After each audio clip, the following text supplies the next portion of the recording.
Hello guys, welcome to mining Adda. आज हम पढ़ने जा रहे हैं CMR 2017 का chapter number 5, duties and responsibilities of mine management contractor manufacturer officials competent persons and workman. इस चैप्टर के हमने ऑलरेडी दो पार्ट देख लिए हैं। पहले पार्ट में हमने देखा था duties and responsibilities of owner, regulation number 37, और उसके साथ में देखा था regulation number 38, general responsibilities of supplier, manufacturer and designer. फिर उसके बाद में पार्ट 2 में हमने देखा था responsibilities of contractor, regulation number 39, and regulation number 40, duties of person employed in mine. And उसके साथ में regulation number 41, duties of competent person, regulation number 42, duties of officials. अब हम देखते हैं regulation number 43, duties and responsibilities of manager. Duties and responsibilities of manager बहुत important regulation है, regulation number 43। देखते हैं इसमें क्या क्या दिया है। In every mine daily personal supervision shall be exercise by the manager. ये तो सबसे पहला है, डेली पर्सनल सुपरविजन। खुद सुपरविजन करेंगे कौन? Manager. Provided that in case of working below ground he shall visit and examine the workings on at least 4 days in every week to ensure safety in every respect। Underground mines अगर है, underground mines में एक हफ्ते में 7 दिन में कम से कम 4 दिन उनका इंस्पेक्शन होना चाहिए, एग्जामिन करना है उन्होंने every working. Provided further that at least 1 visit in every fortnight shall be made during the night shift। जो भी नाइट शिफ्ट रहेगी एवरी फोर्टनाइट मतलब 15 दिन में एक बार एटलीस्ट आपको नाइट शिफ्ट में विजिट करना है एज अ मैनेजर। ठीक है। Provided also that where owing to any unavoidable cause he is unable to carry out the aforesaid duties और inspections he shall record the reason for the same in the book kept under sub regulation 2। Sub regulation 2 में जो book के बारे में बताया गया है वो नीचे देखेंगे हम लोग। तो उसमें अगर किसी भी कारणवश ऊपर में जो शेड्यूल दिया गया है, जैसे डेली विजिट करना है माइंस में मैनेजर ने, अगर अंडरग्राउंड माइंस है तो उसमें एक हफ्ते में कम से कम 4 दिन विजिट होना चाहिए, और नाइट शिफ्ट में, बैक शिफ्ट में एक कम से कम 15 दिन में एक बार विजिट होनी चाहिए। इस शेड्यूल में जो भी मेंशन किया गया है टाइमिंग उसके वो अगर कोई भी मैनेजर किसी अनअवॉइडेबल सर्कमस्टांसेस में उसकी ड्यूटीज परफॉर्म नहीं कर पाते, इंस्पेक्शन परफॉर्म नहीं कर पाते हैं, तो जो बाउंड पेज बुक है सब रेगुलेशन 2 के हिसाब से, ये हमने आगे देखेंगे, तो उसमें वो उसके रीजंस स्पेसिफाई उनको करना पड़ेगा कि ऐसे क्या रीजंस थे कि वो अपना इंस्पेक्शन परफॉर्म नहीं कर पाए। अब देखते हैं सब रेगुलेशन 2 क्या बोलता है। The manager shall maintain a bound paged book, यही बाउंड पेज बुक जो ये बात कर रहे हैं, kept for the purpose a diary, इसको डायरी बोलेंगे, and shall record therein the result of each of his inspections and also the action taken by him to rectify the defects noticed.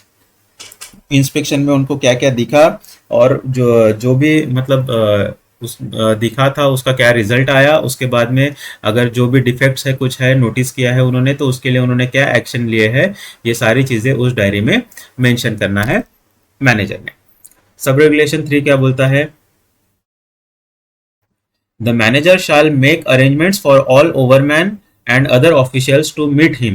The manager shall make arrangements for all overman and officials to meet him or the assistant managers once every working day for the purpose of conferring with them on the matter connected with their duties। Manager ने ऐसे arrangements करने हैं जिसमें ओवरमैन्स और officials और assistant managers जो है वो दिन में एटलीस्ट एक बार तो भी उनको मिलेंगे, कभी कभी मैनेजर लेते हैं कॉन्फ्रेंस मीटिंग एक ले लेते हैं दिन में एक बार, जिसमें सभी लोग आके उनको मिलेंगे और उसमें डिस्कशन होगा matters connected with their duties. जो भी उनको ड्यूटीज अलॉटेड है उससे रिलेटेड वो डिस्कशन होगा।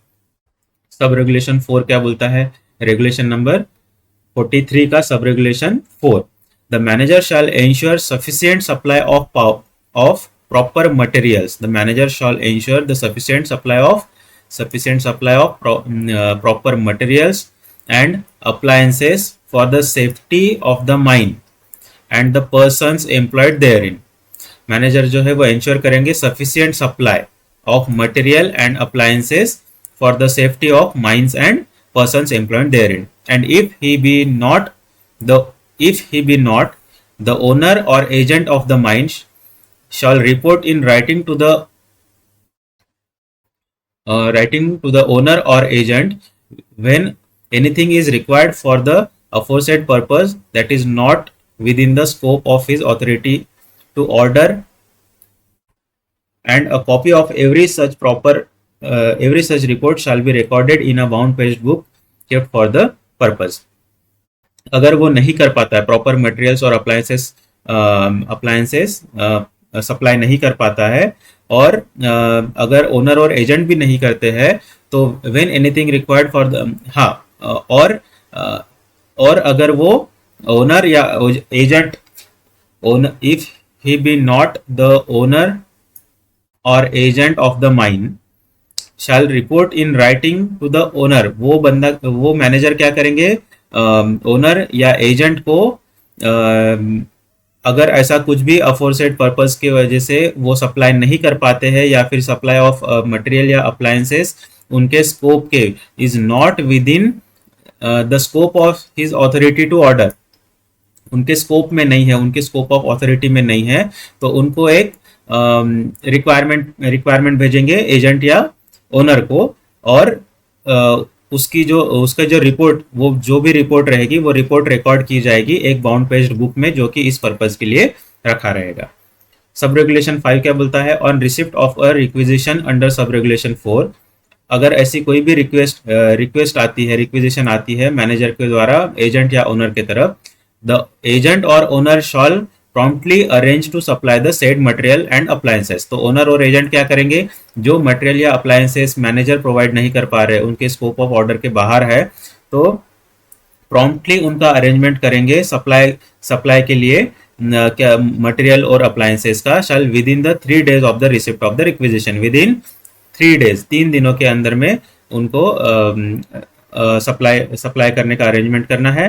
Requisition intimate to the manager in writing the action to meet the requisition, उन्होंने राइटिंग में मैनेजर को रिप्लाई भी करना है कि क्या एक्शन ली गई है उनके रिक्विजिशन के अगेंस्ट में। सब रेगुलेशन 6 क्या बोलता है, the manager shall assign to every competent person his particular duties, सभी जितने भी कॉम्पिटेंट पर्सन है सभी को उनके ड्यूटीज असाइन करेंगे manager, and take all possible steps to ensure that every such person understands and carries out the provisions contained in the act and the rules or regulations made thereunder in a proper manner। और ये ensure करेंगे manager कि जो भी persons है जिनको उन्होंने duties assign किए हैं, वो सारे ही पर्सन्स कैरीज आउट, मतलब एक्ट और रूल्स और रेगुलेशंस में जितने भी प्रोविजंस दिए गए हैं उनके ड्यूटीज से रिलेटेड, वो सारे ही प्रोविजंस उनको समझे हैं कि नहीं समझे हैं, और अगर समझे हैं तो वो सारे ही प्रोविजंस वो फॉलो कर रहे हैं कि नहीं कर रहे हैं, ये चीज इंश्योर करेंगे मैनेजर। नेक्स्ट सब रेगुलेशन 7 क्या बोलते हैं, the manager shall provide every overman with a tracing मतलब plan up to the date of the last survey जो हुआ था, उस लास्ट सर्वे का ट्रेसिंग जो है उनके माइन प्लान में, जो भी ओवरमैन है, ओवरमैन के पास में जो माइन प्लान रहेगा उस माइन प्लान में उसकी ट्रेसिंग होनी चाहिए, showing the workings of the district below ground assigned to him, and such tracing shall where any work of reduction और extraction of pillar is being carried out, show clearly the reference of the permission and the manner in which such reduction or extraction is to be carried out।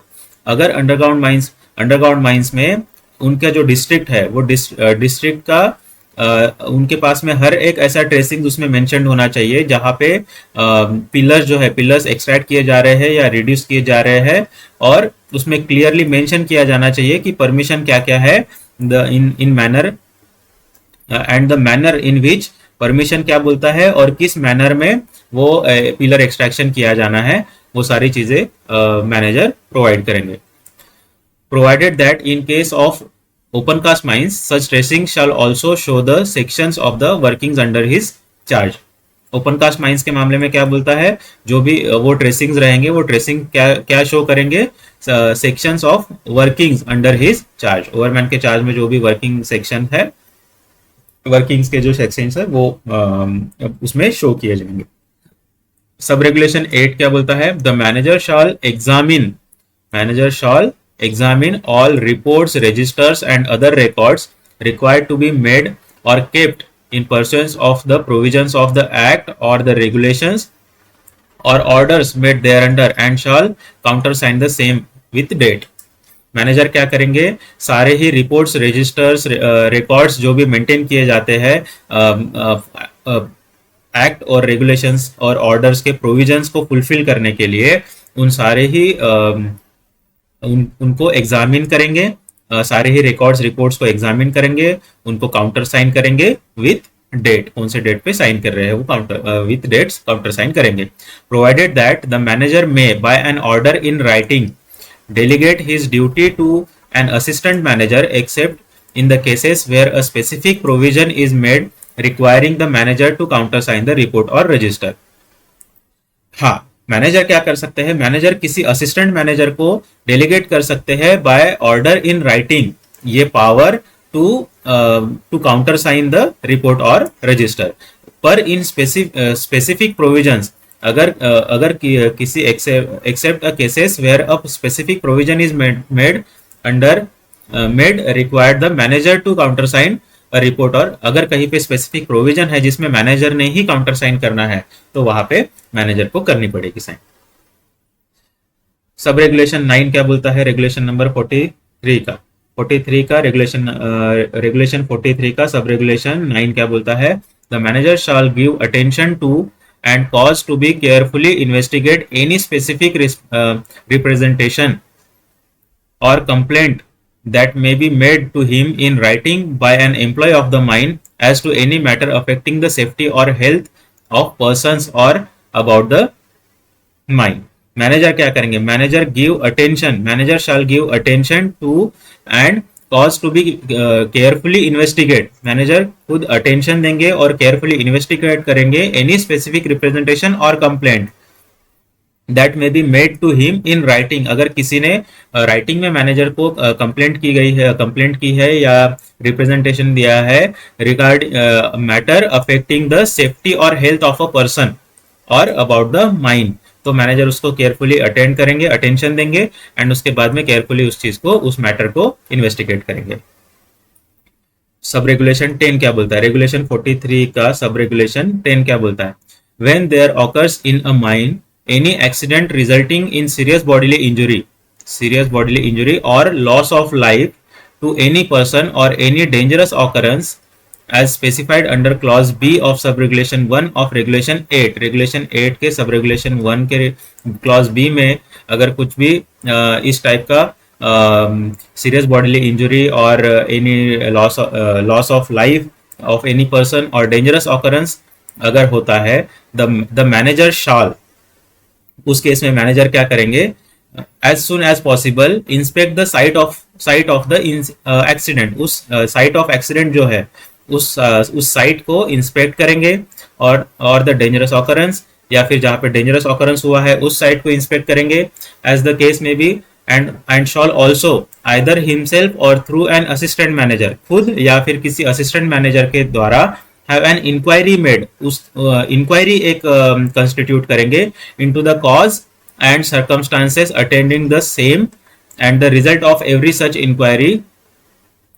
हाँ, क्या करेंगे, एक inquiry constitute करेंगे, या तो खुद करेंगे या फिर किसी असिस्टेंट मैनेजर के द्वारा एक इंक्वायरी की जाएगी जो कि कॉजेस और सर्कमस्टांसेस उसके वो लोग फाइंड आउट करेंगे उसमें, attending the same and the result of every such inquiry, उन सारे ही इंक्वायरीज का जो भी रिजल्ट रहेगा, inquiry along with a plan and sections, and wherever practicable a photograph or photographs of the site of the accident or dangerous occurrence showing details shall be recorded in a bound page book kept for the purpose, and a copy thereof shall be furnished to chief chief inspector and regional inspector with in 15 days. Manager क्या करेंगे, किसी एक assistant manager को appoint करेंगे, उस या फिर खुद एक इंक्वायरी कंस्टिट्यूट करेंगे जिसमें कॉजेस और सर्कमस्टांसेस उसमें देखा जाएगा, और इन इन सारे ही इंक्वायरीज का जो भी रिजल्ट रहेगा वो रिजल्ट एक प्लान के साथ, प्लान ऑफ सेक्शन, और अगर परमिट करता है, प्रैक्टिकली पॉसिबल है तो फोटोग्राफ और फोटोग्राफ्स ऑफ द साइट जहाँ पे एक्सीडेंट हुआ है या डेंजरस ऑकरेंस हुआ है, शोइंग डिटेल्स, जिसमें पूरी डिटेल्स दी जाएगी।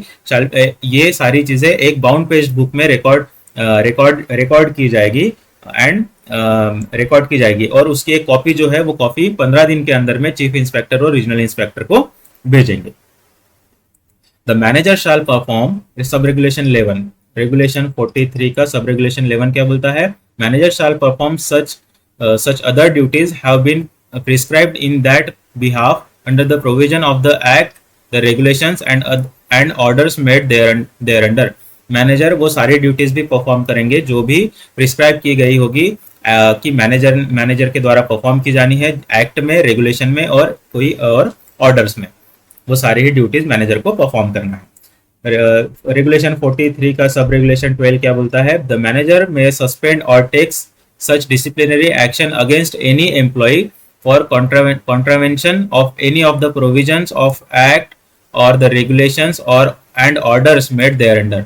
मैनेजर के पास में ये पावर है, manager may suspend or take any such disciplinary action against any employee, किसी भी एम्प्लॉय के अगेंस्ट में मैनेजर को एक्शन लेने के परमिशंस है अगर वो जो भी प्रोविजंस एक्ट, रेगुलेशन और ऑर्डर्स में जो भी प्रोविजंस दिए होंगे उनका अगर कॉन्ट्रावेंशन करता है, उनका अगर पालन नहीं करता है, उनका वायलेशन करता है, तो मैनेजर उसके अगेंस्ट में एक्शन, डिसिप्लिनरी एक्शन ले सकते हैं। यही था responsibilities and duties of manager, बहुत इंपॉर्टेंट है, याद रखिए। रेगुलेशन 43 में दिया है responsibilities and duties of manager.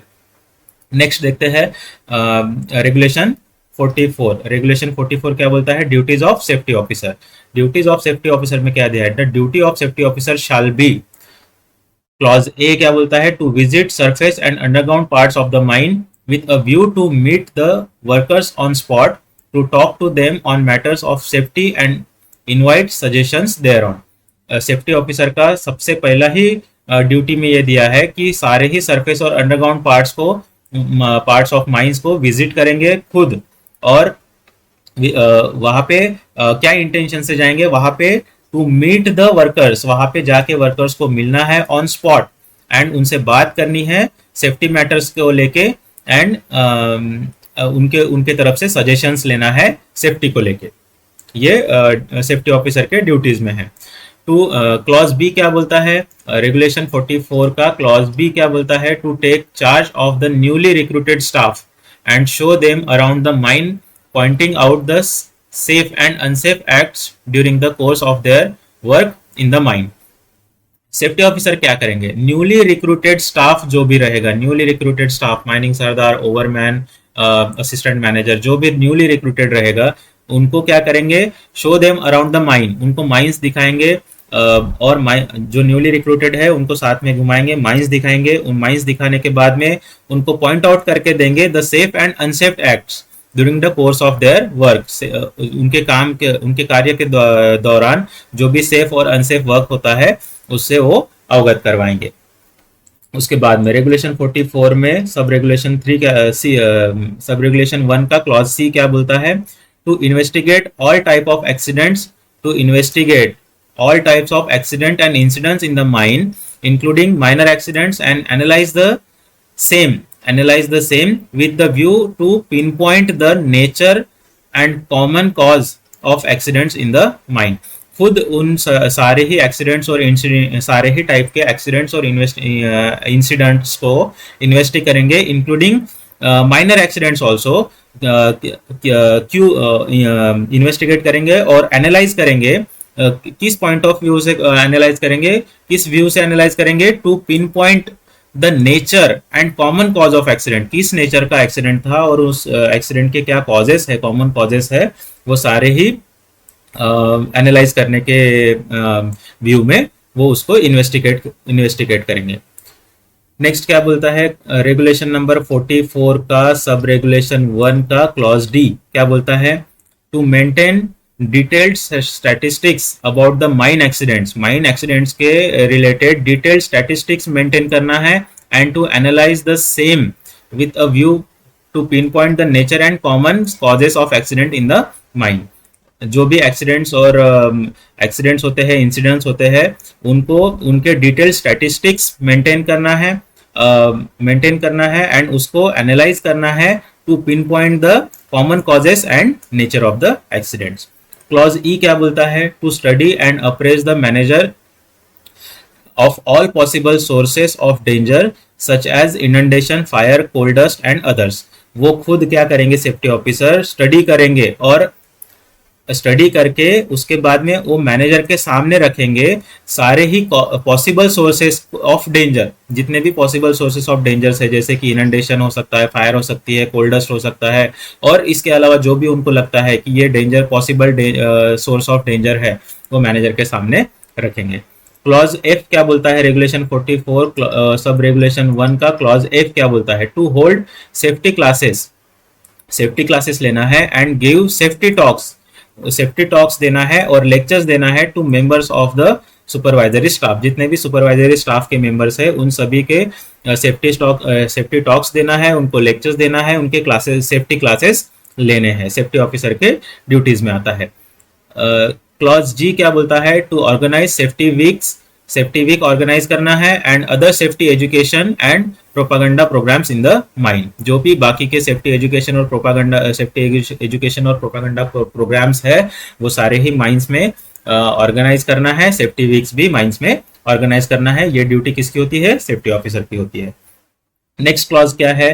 To see that all concerned mine employees are fully conversant with various standing orders such as those relating to stoppage of mine mechanical ventilator and to the occurrence of fire or other emergency in the mine, codes of practices and support plans।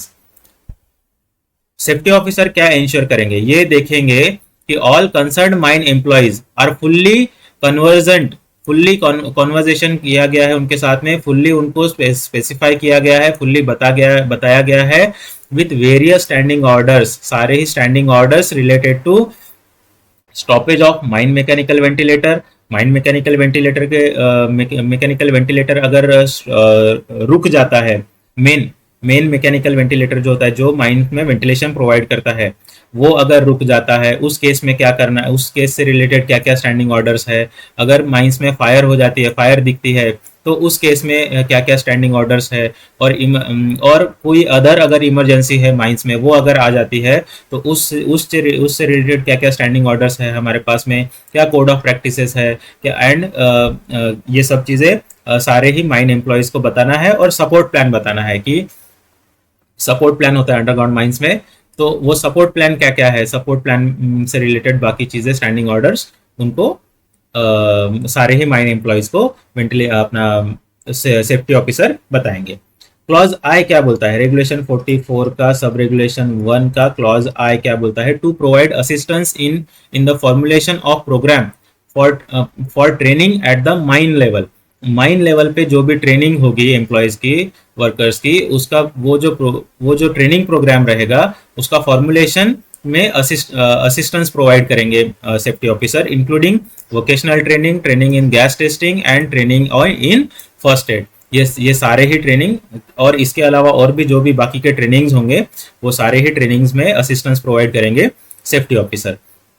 Clause J क्या बोलता है? To report to the manager as a result of his visit to the various parts of the mine as to whether the provisions of the act and the rules and the regulations made thereunder are being complied within the mine। Manager को report करेंगे अपना जो भी visit, वो जो various parts of mines में visit करेंगे उसका रिजल्ट जो है वो मैनेजर को रिपोर्टिंग देंगे कि वेदर उस पार्ट में जो भी एक्ट्स, रूल्स और रेगुलेशंस के जो प्रोविजंस है वो कंप्लाई किए जा रहे हैं या नहीं किए जा रहे हैं, इससे रिलेटेड रिपोर्ट वो मैनेजर को देंगे। नेक्स्ट क्लॉज के क्या बोलता है, to promote safe practices generally and to lend active support to all the measures intended for furthering the clause of safety in the mine and follow up measures for compliance of the recommendation of the safety committee and workman's inspector. Safety committee जो होती है mines में, पिट safety committee होती है, and workman inspector जो होता है, इनके जो रिकमेंडेशंस होते हैं related to safety in the mine, ये सारे ही ये सारे ही प्रैक्टिसेस को प्रमोट करेंगे माइंस में, एंड एक्टिव सपोर्ट करेंगे all measures intending to further cause of safety. सारे ही सेफ्टी रिलेटेड मैटर्स को सपोर्ट करेंगे और सेफ्टी कमिटी और वर्कमैन इंस्पेक्टर के जो भी रिकमेंडेशंस है उसको भी प्रमोट करेंगे माइंस में।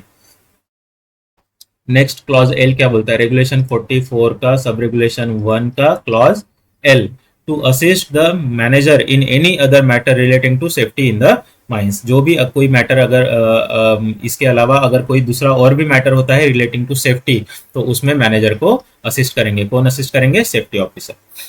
नेक्स्ट देखते हैं सब रेगुलेशन 2 क्या बोलता है। सब रेगुलेशन 2 बोलता है the safety officer shall ensure that an appropriate emergency plan as required under this regulations is put in place and the requirements of the same are implemented. Emergency plan होता है उसको सही से मेंटेन करेंगे और उसको फुलफिल करने के लिए जो भी रिक्वायरमेंट्स होती है वो रिक्वायरमेंट्स को इम्प्लीमेंट करने का रिस्पॉन्सिबिलिटी किसका है? सेफ्टी ऑफिसर का है। नेक्स्ट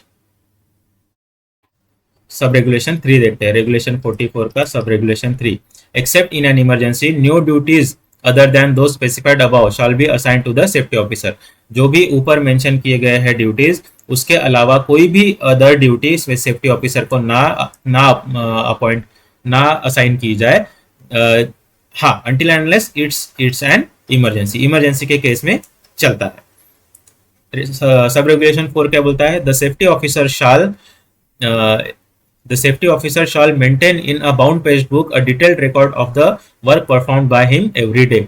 रोज डेली बेसिस पे वो क्या क्या वर्क परफॉर्म कर रहे हैं वो उनको एक बाउंड पेज में, जो हम लोग डायरी बोलते हैं, वो डायरी में उनको मेंटेन करना है।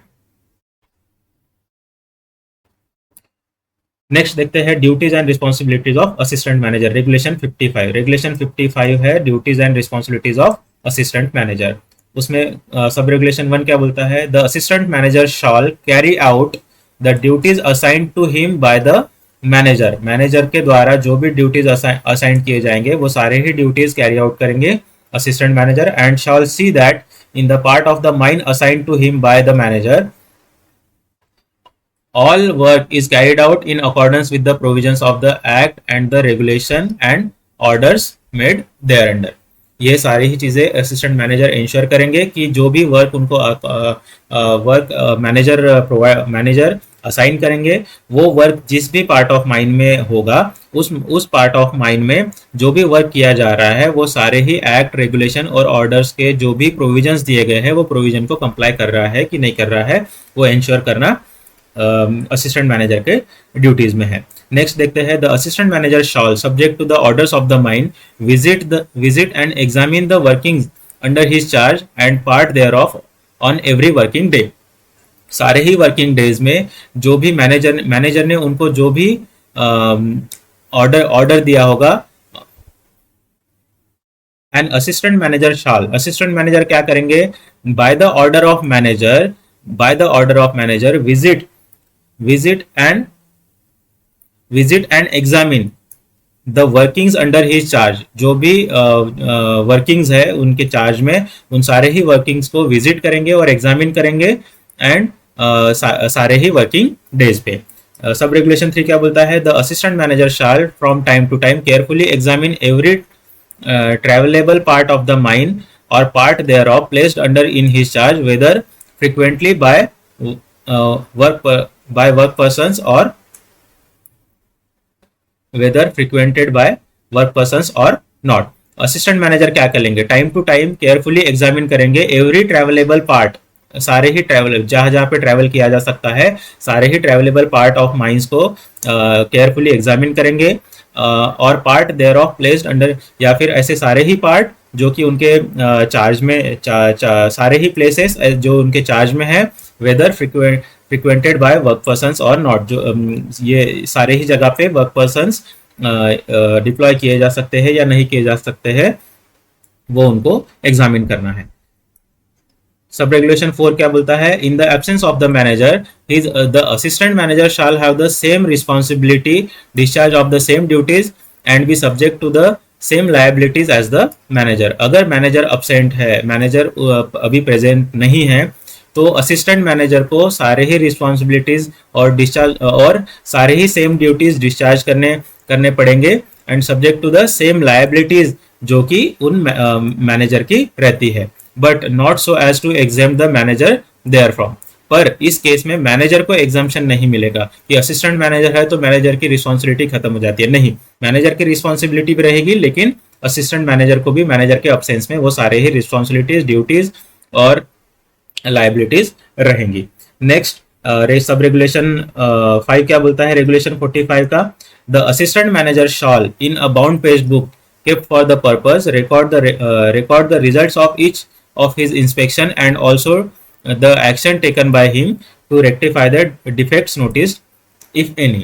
असिस्टेंट मैनेजर क्या करेंगे? उनकी जो असिस्टेंट मैनेजर्स डायरी रहेगी उसमें सारे ही इंस्पेक्शन और उसके सारे इंस्पेक्शन के ऊपर उन्होंने क्या क्या एक्शंस लिए वो सारे ही उसमें नोट डाउन करके रखेंगे और उस बुक को मेंटेन करेंगे। तो ये है guys duties and responsibilities of assistant manager, regulation number 45। Regulation number 44 में हमने देखा था duties and responsibilities of safety officer, and उसके पहले रेगुलेशन नंबर 43 में हमने देखा था duties and responsibilities of manager. तो ये पार्ट के लिए इतना ही। इसके आगे का हम नेक्स्ट पार्ट में देखेंगे। Thank you so much.